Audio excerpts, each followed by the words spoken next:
বলবো কাকের, আপনারা শুনবে।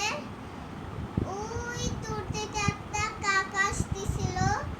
কাক কাক কাকটা একটা দোকান থেকে মানুষের টুকরো নিল।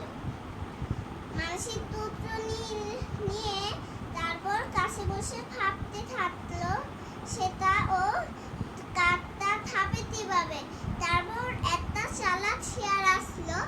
চালাক শিয়াল ভাবলো আমি এই মানুষের টুকরো তো খাবো কিভাবে।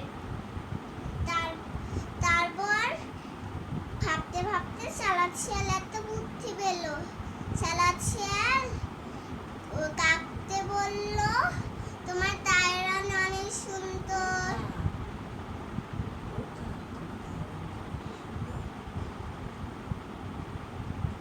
ও কাক, তোমার টায়রান তো অনেক সুন্দর, তোমার গায়ের তলাটাও অনেক সুন্দর, তুমি একটু কান দাও না।